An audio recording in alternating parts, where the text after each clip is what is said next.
Primeiro, quero agradecer a bondade de vocês e essa tranquilidade que eu estou, sem paletó, sem gravata. Então, vocês me perdoem hoje por estar sem paletó e sem gravata, viu? Estou vendo aí o presbítero Ayrton, estou vendo o nosso presidente da Junta de Missões Nacionais. Seja muito bem-vindo.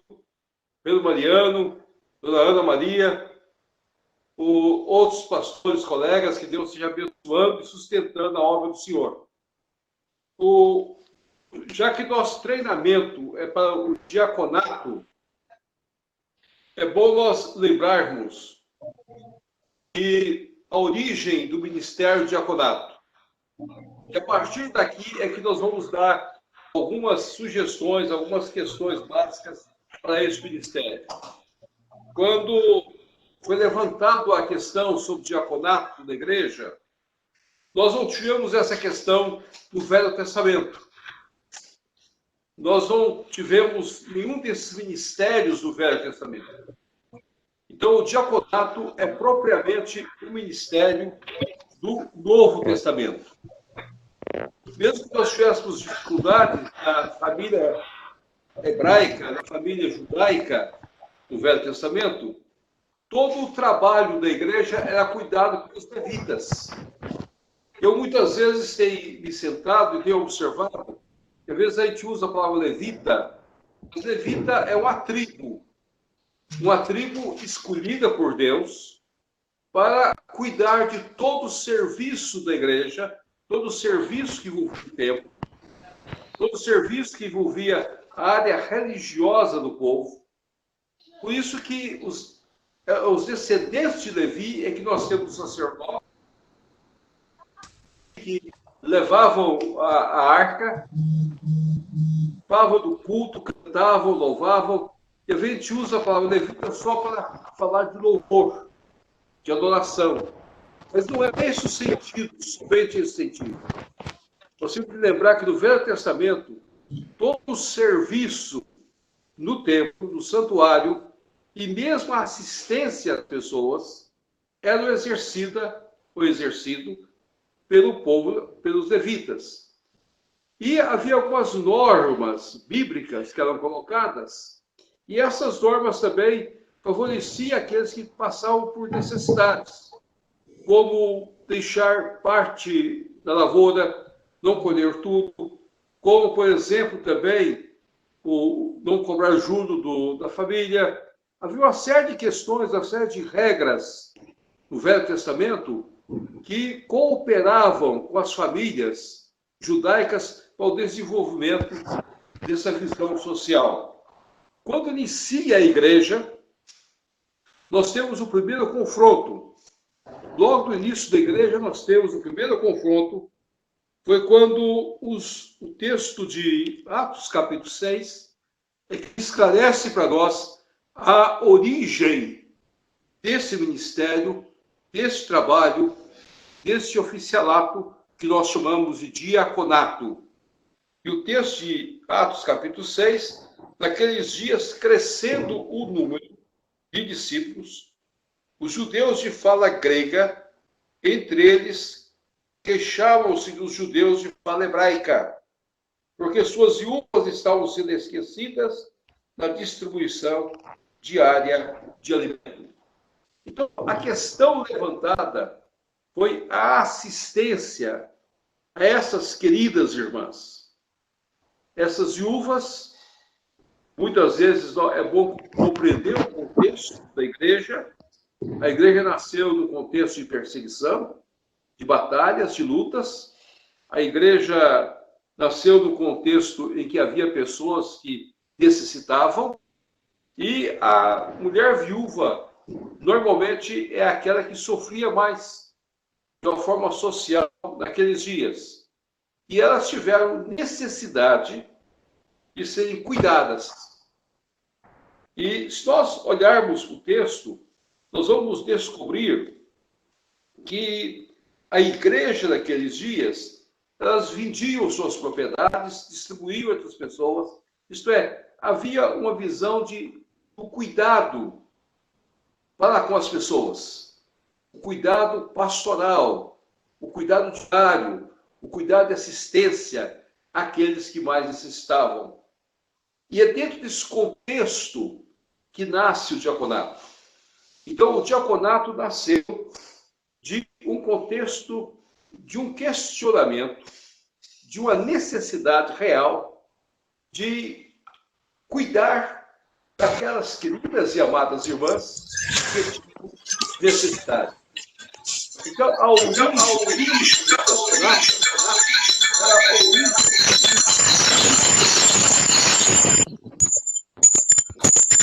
de um serviço a ser prestado, de um serviço a ser colocado para cuidar dessas pessoas. Que, de fato, todas as queridas e amadas irmãs tivessem o necessário para as suas vidas. Então, muitas vezes, quando eu olho a origem do diaconato, eu tenho tirado um princípio que tem sido o princípio básico da minha vida. O diaconato exige da igreja, ou existe na igreja, para, de uma forma bíblica, dar condições plenas para que todos possam viver os serviços necessários para as suas vidas. Esse é o básico do diaconato. Então, quando uma pessoa se dispõe a ser diácono, ele tem que ter uma visão social, ele tem que ter a visão do todo da igreja e daqueles que precisam. No decorrer da história, nós vamos encontrar que o primeiro momento da igreja de Genebra, Calvino instituiu o diaconato, o serviço diaconal. A preocupação de Calvino foi a mesma.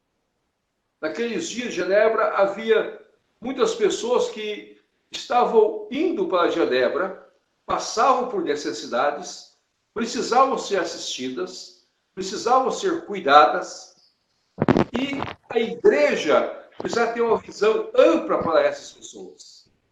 Então foi aí que levou Calvino a criar na igreja de Genebra o diaconal, ou serviço do diaconato, para assistência social desses queridos e amados irmãos. Nós temos de entender isso. É pena que no decorrer da história nós perdemos essa visão. O serviço diaconal é um serviço para a igreja local. Ele não é um serviço simplesmente para a igreja no seu todo. Ele não representa o governo de igreja. É um serviço para a igreja local, onde a preocupação é com aquelas pessoas que ali estão inseridas para o cuidado dessas pessoas, de tal maneira que tenha o necessário para as suas vidas. É interessante que os 12 colocaram uma questão básica quando fizeram uma diferenciação entre o ministério diaconal do ministério da palavra, ou o ministério dos presbíteros, dos anciãos. Não é certo que negligenciamos o ministério da palavra de Deus a fim de servir as mesas.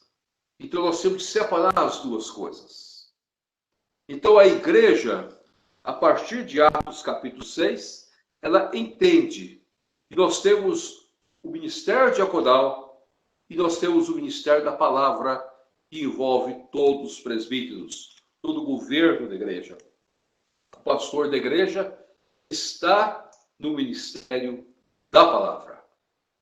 E é a obrigação dele, é o papel dele, é aquilo que Deus o chamou de forma muito específica para exercer. Os diáconos, os presbíteros, de forma geral da igreja, também cuidam desse ministério. Do ensino, da pregação, da educação da igreja, de acordo com a palavra de Deus. E os diáconos cuidam da vida daqueles que necessitam, daqueles que precisam de apoio e de carinho. Junto com esse trabalho diaconal, eu gostaria de colocar um outro ponto que foi agregado na história. Ele não foi o ponto essencial da história, mas foi um ponto agregado. Alguns discutem que esse ministério agregado, possa ter acontecido com o desenvolvimento constitucional das igrejas, e não de um movimento bíblico das igrejas. É bom nós entendermos isso. O que é bíblico é o diaconato, é a visão social da igreja, da assistência, do cuidado.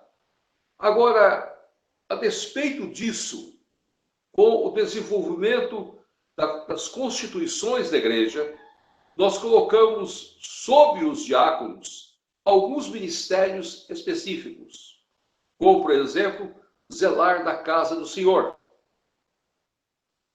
Cuidado com a casa do Senhor, que isso os levitas faziam no passado. Agora o diácono, ele procura reformar a casa, cuidar da casa, dar assistência à casa de Deus, para que a casa esteja no melhor estado. Cuidar da ordem do trabalho do Senhor. Também era o ministério que os levitas faziam no templo, para que as pessoas pudessem entrar de forma ordeira, apreciar o templo, agregar-se ao templo, para que as crianças não ficassem correndo. Então, tudo isso foi sendo agregado, foi sendo colocado sobre o ministério diaconal. Ele não continuou só com o serviço social e assistência aos mais necessitados, aos mais pobres, assistência às viúvas, assistência aos enfermos, aqueles que precisam de remédio, coisas da natureza, mas eles foram se agregando serviços relacionados ao templo e serviço relacionado à administração física do templo para o louvor e para a glória do Senhor. Mas o diácono não cuida da disciplina da igreja. A disciplina é o ministério pastoral, é o ministério dos presbíteros. Quem tem a obrigação de cuidar da disciplina da igreja é o conselho da igreja. Quem tem a obrigação de cuidar do ensino da igreja é o conselho da igreja. O que muitas vezes me entristece é que alguns diáconos querem fazer o serviço de presbíteros e alguns presbíteros querem fazer o serviço de diácono. Não, cada um tem o seu ministério na igreja. Mas não quer dizer que o diácono não possa fazer outras coisas, como nós vamos observar em Atos capítulo 6. A primeira coisa que os apóstolos colocaram é que nós precisamos escolher homens. E esses homens escolhidos deveriam ter 3 características básicas. 3 questões básicas. Homens de bom testemunho. Esse bom testemunho, ele se refere a homens que de fato têm uma vida ilibada, não precisam de disciplina. São homens que têm maridos de uma só mulher, que vive bem na sua casa, e governa a sua casa, que tem o respeito à sua família, tem o respeito aos seus filhos, e sabe conviver com a sua família. Então, a primeira coisa que os apóstolos colocaram foi esse aspecto. Então, ao eleger o diácono, nós temos que saber qual é o testemunho dele, como ele se conduz na sua vida, como ele exerce a sua vida diária, como é o seu testemunho na sociedade, como é o seu testemunho diante das pessoas. Ele é um homem que, de fato, tem prestado o serviço que agrada, que louva, que bendiz, que glorifica o nome santo de Deus. Esse é um ponto que nós devemos considerar. Então, como que é ele perante a igreja e perante a sociedade? Como nós podemos olhar essa pessoa a cada dia, primeiro diante da igreja do Senhor Jesus Cristo e diante da sociedade. A nossa confissão de fé, a nossa Constituição coloca que o diácono deve ser uma pessoa que tenha acima de 18 anos, que não seja neófito, tenha 1 ano de profissão de fé, isso é, que ter um convívio com a igreja e que ele possa ser escolhido da maneira que, de fato, venha glorificar o povo de Deus Agora, o irmão poderia levantar. E a outra questão, homens cheios do Espírito Santo. O diaconato precisa ser exercido por homens crentes. Homens que, de fato, têm uma vida cristã autêntica. Porque esses homens que têm vida cristã autêntica, eles têm condições de transmitir para os outros a visão do reino. Ele não é simplesmente alguém que leva uma cesta básica. Ele não é simplesmente alguém que leva um remédio. Mas é alguém que leva uma palavra de conforto, leva uma palavra de ânimo, uma palavra de fé, de regozijo, de paz. É alguém que compreende a vontade soberana de Deus para todas as coisas. E que muitas vezes aquela pessoa que está passando por aquele momento está desesperada, está revoltada. Então, quando o diácono chega na casa dele, como um homem cheio do Espírito Santo de Deus, ele leva paz para aquela casa. Ele leva condições para que aquela família possa se sentir diferenciado, assistida pela igreja, mas sem nenhuma revolta. Sem nenhum desejo de dizer, eu fui menosprezado, eu estou sofrendo demais. Não. Encontra regozijo. Ele encontra alguém que, ao chegar na sua casa, senta com ele, ora com ele, coloca a mão no seu ombro, intercede pela família, sente a dor dele, sente os problemas que ele está vivendo e, ao mesmo tempo, crê, porque é um homem de fé, ele crê nos milagres que Deus pode fazer e Deus está fazendo por aquela família. Então, quando ele traz um relato de uma visita, ele traz um relato diferenciado. Olha, nós podemos fazer isso pode desenvolver a vida financeira da pessoa. Não é simplesmente levar uma cesta. Não é simplesmente levar um remédio. Não é simplesmente fazer uma reforma. É ter um projeto para que aquele irmão seja uma grande bênção mais tarde na vida da igreja. Isso é que faz diferença. Eu tenho 45 anos de ministério.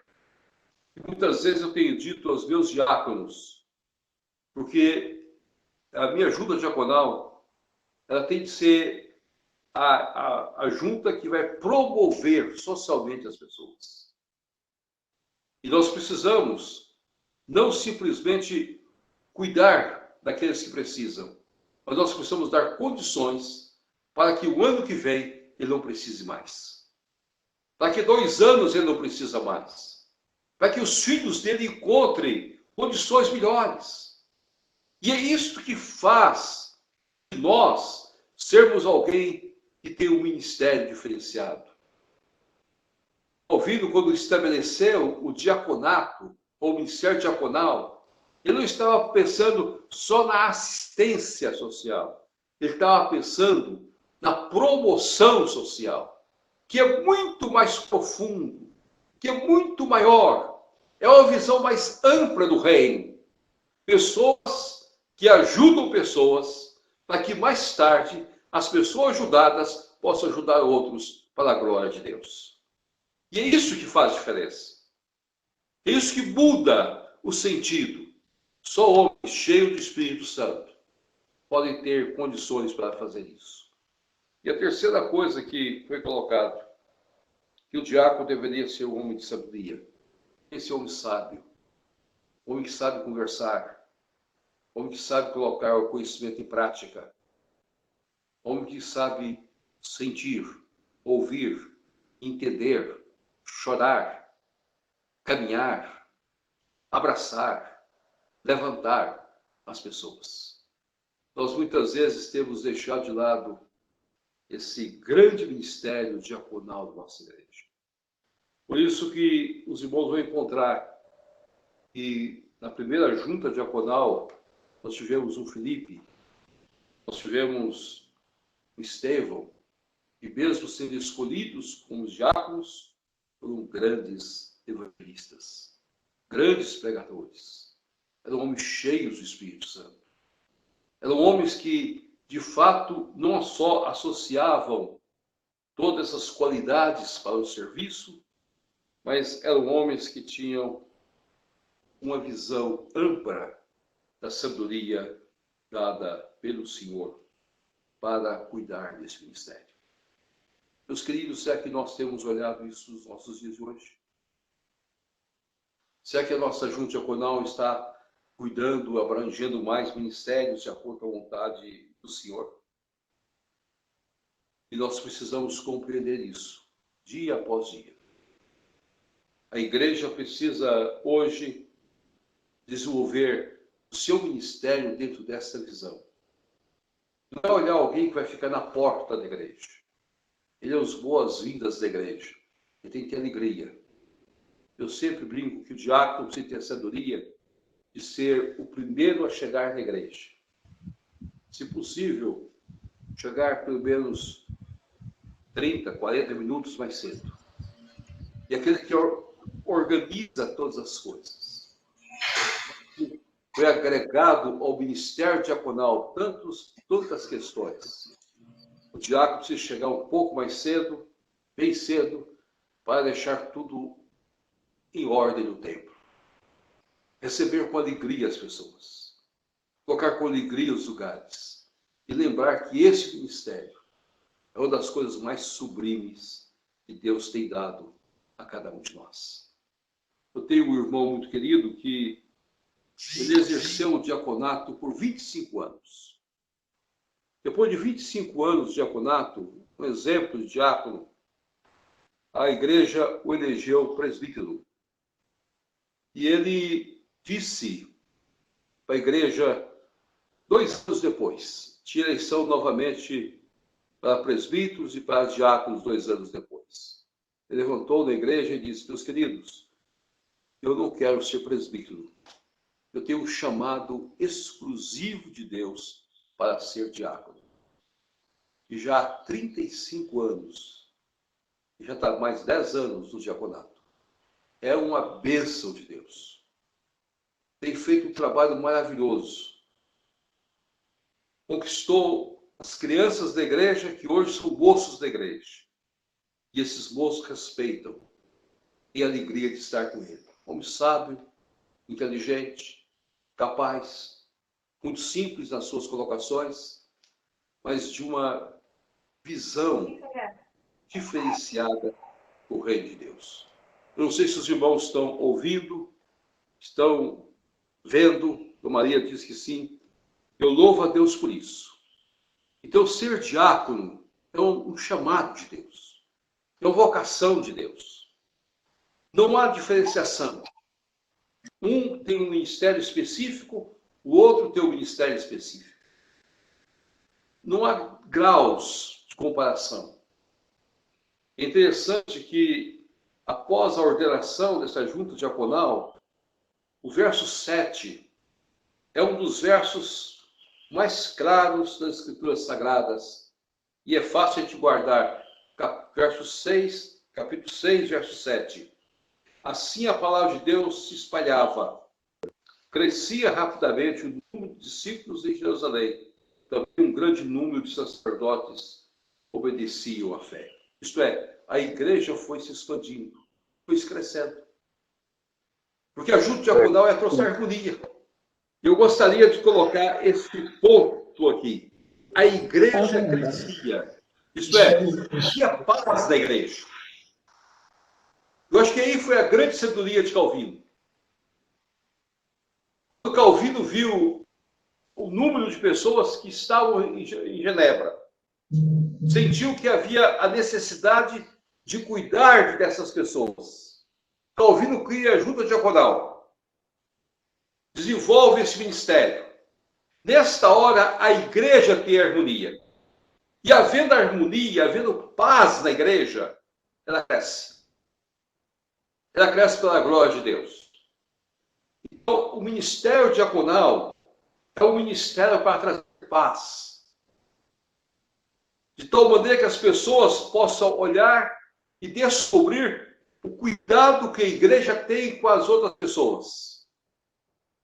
É um ministério que pode ter auxílio da PH, pode ter auxílio da SAF, pode ter auxílio da mocidade, pode ter auxílio da UPA, das crianças, ele pode coordenar todo esse ministério assistencial da igreja.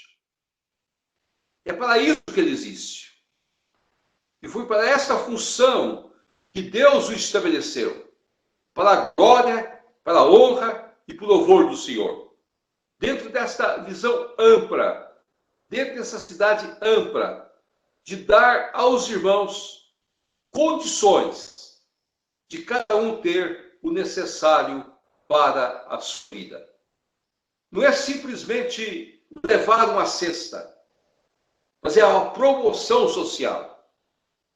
E é isso que eu quero bater muito com os irmãos. Não é simplesmente dar o peixe, mas é mais do que isso. É levar as pessoas a compreenderem que no decorrer da vida eles vão pescar para si e para os outros. E quando nós estamos no reino de Deus, não vai encher só o nosso barco, vai encher outros barcos e vai ter peixes derramados para a glória de Deus, para o louvor de Deus, para a honra de Deus. Deus faz tudo para nós. Eu gostaria que os irmãos pudessem compreender a beleza de sermos diáconos do ministério diaconal da igreja. Então, muitas vezes eu brinco, se eu não fosse pastor, eu queria ser diácono. Eu gostaria de ser diácono da igreja. Porque o presbítero dá muito trabalho. O diácono fica com a bênção. A grande bênção, cuidar das pessoas. A grande bênção de levar o conforto para as pessoas. A grande bênção de ter a liberdade para pregar o evangelho como Estevão e como Filipe. Evangelistas natos para a glória e para a honra do Senhor Jesus Cristo. E a igreja vai crescer, de acordo com a vontade soberana do Senhor. E esse treinamento nos leve a esse crescimento. Eu louvo a Deus por isso. E agradeço a Deus por isso. Eu quero orar nesse instante. Ó Pai, nós queremos agradecer ao Senhor por esse momento. Te agradecer, ó Pai, pelo trabalho diaconal em nossa igreja. Pela visão de cada irmão, de cada irmã, e pela maneira tão singular que esse trabalho tem sido desenvolvido. Te louvamos, ó Pai, pela CAS, nossa igreja, que tem essa visão social, de ação social. Te louvamos, ó Pai, pelo trabalho exercido pelas nossas SAFs e por todas as sociedades internas de nossa igreja, das juntas de missões, a PMT e todos os órgãos da nossa igreja, para que nós possamos cada vez mais aprender com o Senhor. E em nome do teu Filho Jesus é que nós oramos. Amém. Amém. Pedro Mariano, muito obrigado. Amém. Muito obrigado. Que Deus abençoe. Eu estou tendo uma condição aqui. Agradeço a vocês. Eu não sei se eu cumpri o meu horário. Cumpriu o seu horário. Obrigado, irmão. Obrigado. Cumpriu. Em nome de todos os diáconos presentes aqui, nós agradecemos ao senhor pela presteza em nos atender, né, a todos falar para eles aqui. Tivemos esse probleminha com a internet, de hora imagem, hora sem imagem, mas é porque essa plataforma, quando a internet está para cair ou diminui, ela prioriza o som em vez da imagem. Então, por isso que ficava fugindo e voltando. Mas, reverendo Roberto, muito obrigado, em nome do CAS também. O nosso presidente, o presbítero Clineu, teve um problema exatamente de internet também para entrar, mas todos os demais membros estão aqui. O presbítero Odair França, também, de Curitiba, está aqui conosco, também plugadinho aí, está aí acompanhando, participando. Então, em nome do CAS aí, nós agradecemos, e de todos os diáconos da Igreja Presbiteriana do Brasil, aí a sua participação, como sempre, abençoadora. Amém. Obrigado, irmãos. Amém. Ok. Abração, pastor. Abração, Deus abençoe a todos. Bom trabalho. Amém.